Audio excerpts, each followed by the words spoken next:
This is Adventurer for Life. I'm Joel, and today we're going to do a review of the exterior aspects of the Grenadier. Again, I drove this thing 17,000 miles from the Atlanta area to Key West to Death Valley, Bakersfield, California, Visalia, California, up through Salt Lake City, through Edmonton, Alberta, to Dead Horse, Alaska, across to Montreal, and then back down to the Atlanta area, 17,000 miles. And, you know, learned a lot from that. And I'm at the 28,000 mile point on the vehicle in total. So here's what I've got to say about exterior aspects of the car. First of all, people love this car. I mean, one of the reasons I bought it, love the look of it, love the look of the old school Land Rover Defender, love the look of this vehicle, and lots of other people do. You can tell when you're around a car person because car people notice. Non-car people couldn't tell this from a Toyota Camry, but car people know the difference, and they know this is a unique vehicle, and lots of people stop me to talk about the car and wanted to take pictures and whatnot. So it's really a great looking vehicle. Obviously everybody's got their own opinion about that, but a lot of people love the car. Second, paint job. Paint job is absolutely fabulous on this vehicle. I actually, a few days ago, scratched the paint right there, if you can see it. But that was just me being dumb. I had something metal in my hand and it slipped and scratched the paint. But the paint job, I think they just did a fabulous job with the paint on this vehicle, and I really get the feeling it's going to last a good long time. General look and the fit and finish of the vehicle, you know, there's all kinds of exterior pieces. Obviously, these pieces, the airline track, the rock sliders, the roof rack, you know, the tire mount on the back, the ladder. Wow, that thing, and I think I'm going to talk about that in a second, so I won't talk about it now. But just really the fit and the finish to me on this vehicle are very good and better than what you would expect or would see from most cars. The doors are rock solid. Now, if you, and a lot of people have commented on this, but you open this door and when you close it, that's a solid sound. Now, I've ridden in G-Wagons before, and the G-Wagon's better, but I don't think you're gonna find any other vehicle besides the G-Wagon that has more solid feeling and sounding doors than the Grenadier does. The roof access ladder is absolutely rock solid. I climbed this thing multiple times on the trip. You saw me climbing up on the roof rack and taking videos from up there and whatnot. And this access ladder could be wimpy, and it's not. It is very good. The OEM accessories, they look good and they're high quality. Again, this roof rack, you couldn't ask for any better than that. These pieces on the side, the fender protectors, I mean, they're just really nice. The winch is, I mean, they're just all very good. So I'm very pleased with the OEM accessories, including the raised air intake. The tires have very good traction. There is minimal road noise. Now I'm starting to get a little bit. When I took it into Regal, they said that there was a little bit of cupping on the tires, but if you look at that tread, that's got 28,000 miles on it. And at least from my standpoint, that is pretty good for 28,000 miles, especially again with a heavy vehicle like this. The headlights.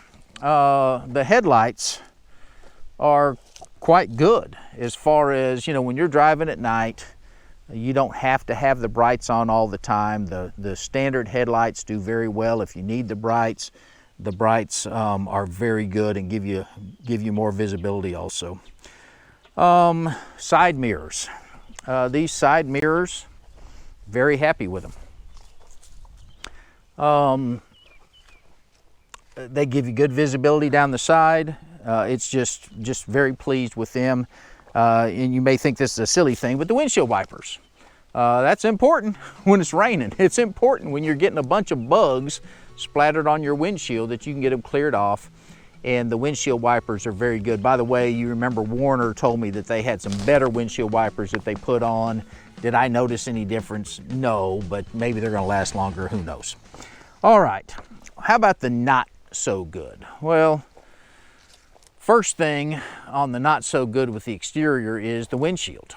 It's been replaced twice now. It cost me $2,200 the first time and $1,800–$1,900 the second time. Again, my insurance company covered both of them, but I don't imagine they're going to keep covering them for very much longer. So I am actually, I told you Warner said they were working with a company to come up with a product. Well, there is a product out there already called EXO Shield, EXO Shield, that I'm going to have installed on this window a week from today.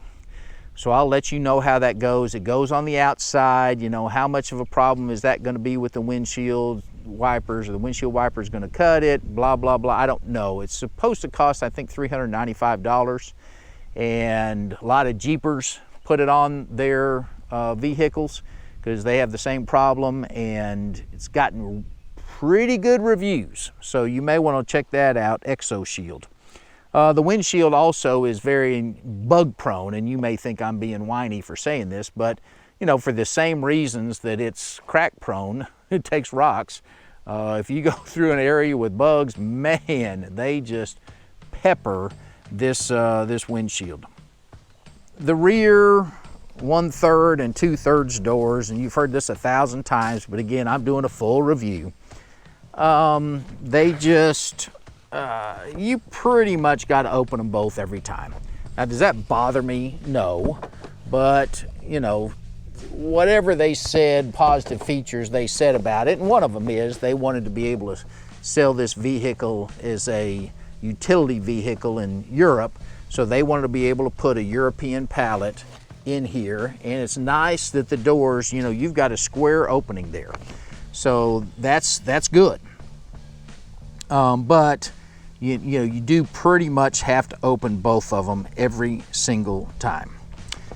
Other not so good issues with the exterior, my raised air intake came loose. Now, it didn't fall off, and Regal fixed it under warranty, but and I should have put this on a video, but there was a gap here, probably that wide when I got back from the trip, and fortunately it didn't happen early in the trip. And what they told me was that all they had to do was adjust these. Now, how that was, you know, impacting what's going on down there, I don't know, but it did come loose and they had to fix that on warranty.